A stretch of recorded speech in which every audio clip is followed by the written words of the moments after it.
તો આ છે પ્રી મોન્સૂન કામગીરીનું બેસણું। જી હા, તમને સાંભળીને હસવું આવતું હશે કે આનું પણ કંઈ વળી બેસણું હોતું હશે। તો હા, સુરેન્દ્રનગરમાં ફક્ત એક જ વરસાદે રસ્તાઓ ખાડામાં ફેરવાઈ જતા આમ આદમી પાર્ટીના નેતાઓએ પ્રી મોન્સૂન કામગીરીનું બેસણું કર્યું।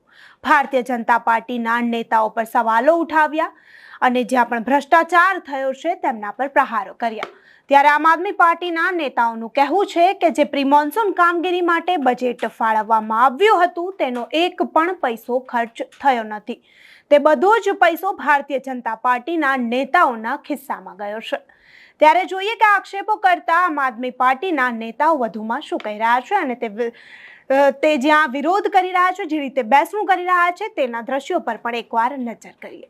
સુરેન્દ્રનગર દુધરેજ નગરપાલિકાનો જે જીઆઈડીસી નો વિસ્તાર છે એમાં લોકેશન એવું કે હાઈવે ઉપર જે ડીમાર્ટ આવેલું સામેનો મેઇન રસ્તો જીઆઈડીસી માં જવાનો છેલ્લા 5-7 વર્ષથી એટલો બધો ખરાબ છે કે પ્રી મોન્સૂનની જે કામગીરી રહી એ ખાલી કાગળ ઉપર જ છે અને એમાં ભ્રષ્ટાચાર થઈ રહ્યો છે। જે પૈસા આવે છે એ પૈસા વપરાતા જ નથી અને જીઆઈડીસી માં જે ટેક્સેબલ જે વેપારીઓ છે અહીંયા રેગ્યુલર ટેક્સ ભરે છતાં એ લોકોને કોઈ પ્રાથમિક સુવિધા આપી શકતા નથી।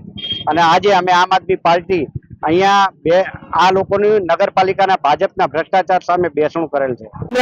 નગરપાલિકા પ્રી મોન્સૂનની કામગીરી માટે મોટી મોટી પોકળ વાતો કરતી અત્યારે હાલમાં અમે સુરેન્દ્રનગરના વોર્ડ નંબર 6 ના એરિયામાં આમ આદમી પાર્ટીની ટીમ મુલાકાત જ્યારે લેવામાં આવી ત્યારે ન કહેવાય એવા જીઆઈડીસી માં જવા માટેનો જે મેઇન રસ્તો છે જેને ડીમાર્ટની સામેનો રસ્તો કહેવાય ત્યાં ભીષણ સમાણા ખાડા છે। અંદર જીઆઈડીસી અને 100 નંબર વોર્ડમાં તમે જાઓ તો કોઈ જગ્યાએ રસ્તા નથી। ક્યાંક ને ક્યાંક ભારતીય જનતા પાર્ટી સુરેન્દ્રનગર નગરપાલિકામાં પ્રી મોન્સૂનની કામગીરી માત્ર કાગળ ઉપર કરી હોય અથવા ભારતીય જનતા પાર્ટીના ઘર આંગણે કરી હોય એવું લાગે છે। તો આ જનતા વતી અમે આમ આદમી પાર્ટી પૂછવા માંગીએ છીએ કે આપે કઈ રીતે સુરેન્દ્રનગર નગરપાલિકામાં જીઆઈડીસી નગરપાલિકામાં આપે કઈ રીતે પ્રી મોન્સૂનની કામગીરી કરી, એક પણ કામ બતાવો। અને જો આપે કામ કર્યું હોય તો હું આ 50-50 નગર સેવકોને કહેવા માંગુ છું કે આપ ઘરની બહાર નીકળી અને આપના જે એરિયા છે એમાં બતાવો કે અમે પ્રી મોન્સૂનની આ કામગીરી કરી છે। ત્યારે ભારતીય જનતા પાર્ટીમાં ભ્રષ્ટાચાર સિવાય બીજું કાંઈ છે નહીં અને જનતા એના ભ્રષ્ટાચારના કારણે રાત ને દિવસ પીડાઈ રહી છે।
તો આમ આદમી પાર્ટીના અનોખા વિરોધ અને ભારતીય જનતા પાર્ટી પર જે તેમણે પ્રહારો કર્યા છે તેના વિશે તમારું શું કહેવું છે તેમને કમેન્ટ કરી ચોક્કસથી જણાવજો તથા અમારી ચેનલ નિર્ભય ન્યૂઝને લાઇક, શેર અને સબસ્ક્રાઇબ કરવાનું ભૂલશો નહીં। આભાર।